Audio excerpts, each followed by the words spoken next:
Shout out to Sizwe Mpofu Walsh.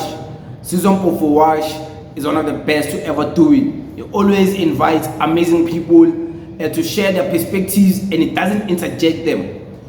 Whether I agree with some of them who come to his show or not, he's the best to ever interview. He's the best journalist. He's the best interviewer. I've accepted that. Recently, he interviewed Samkele.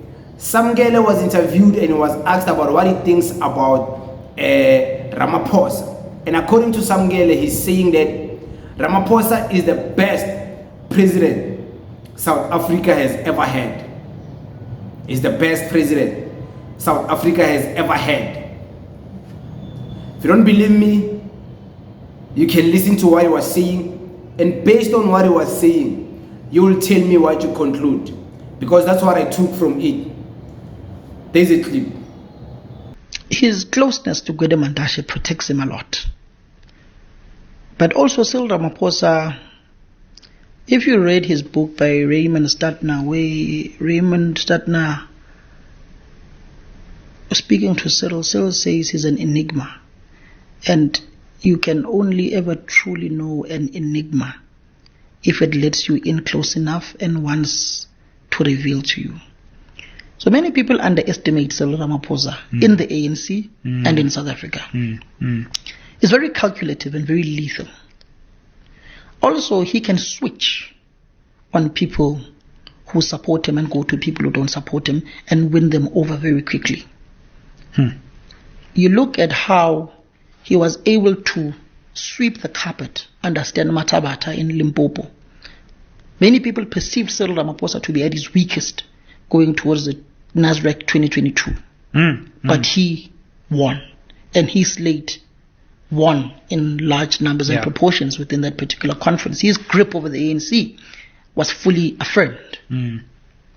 So I would say his survival depends on his relationship with Mantashe.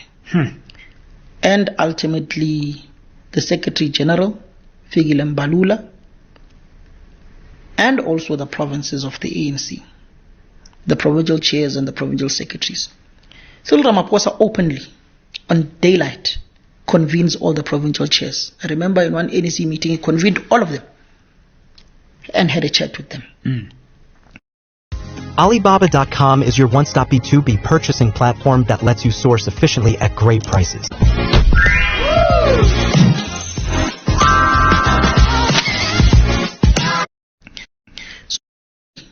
On daylight, convenes all the provincial chairs. I remember in one ANC meeting, he convened all of them and had a chat with them. So he is a person who is on the ground, but many people perceive that he's not. He would call all the provincial chairs and secretaries of Limpopo to his Pala farm to engage with them. To say, no, leave the provincial position. Here's our game plan. You look at Atala in Skukuni, how he won him over. You look at how he won over Ruben Madaji, the provincial secretary of Limpopo. So he's a very calculative person, but also tends to commit a lot of mistakes in government. Particularly when there was that battle of renewable energy and also fossil fuels, in particular coal. He was at loggerheads with Gwede Mantashe. He was seen to be siding with the late Pravin Gordhan, siding with the Barbara Creasy at Environmental Affairs. But after the report on the Komati power station came out, and the battle between Dr. Hosian Ramaphosa and also the Minister of Mineral Resources and Energy at the time, Gwede Mantashe, how he was able to navigate that he's losing grip because he's losing a Gwede Mantashe who's mobilizing against him. So he must appease Gwede Mantashe by giving him what he wants, negotiating the future of South Africa's base load of coal, which is ultimately what could have gotten Cyril Ramaphosa voted out at the ANC conference in 2022. If he had not negotiated that particular future of that coal belt, where the large base of the ANC voters are at in Mpumalanga and other provinces north of KwaZulu-Natal, like your Newcastle areas, that is where he could have lost his presidency.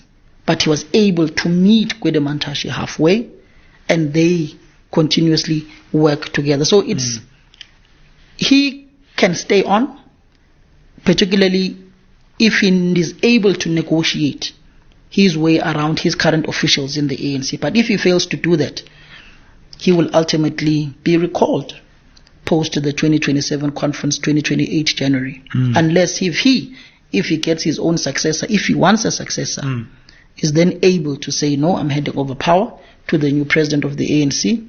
But with the government of national unity, he can't just up and leave.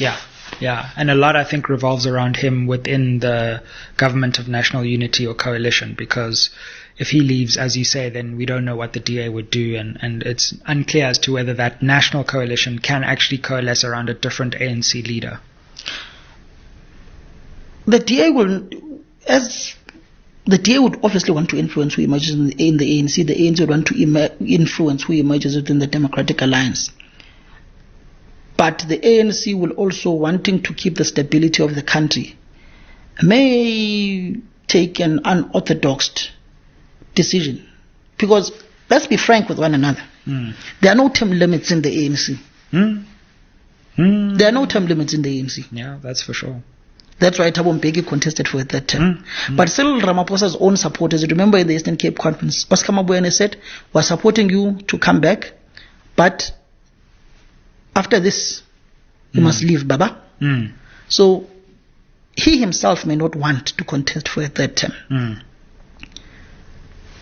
And will support whoever is amenable to labor, to capital, and also to the ANC's internal tribalistic politics. I say ANC's internal tribalistic politics because what the MK party did to the ANC, you can largely apportion it to ethnic mobilization, a traditional vote, but also there's an aspect of, I'm from KwaZulu-Natal.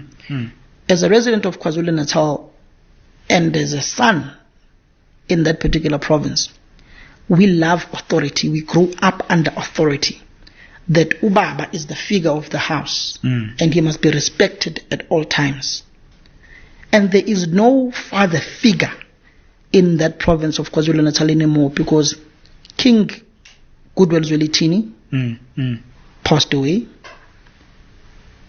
Prince Mangosuthu Buthelezi passed away.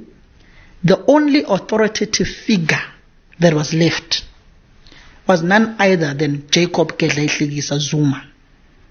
So he becomes the father figure who's being victimized, who's being taken to jail, who's being humiliated, who's not being respected, and who's not being given the stature that a former struggle stalwart, a liberation icon, a former president deserves.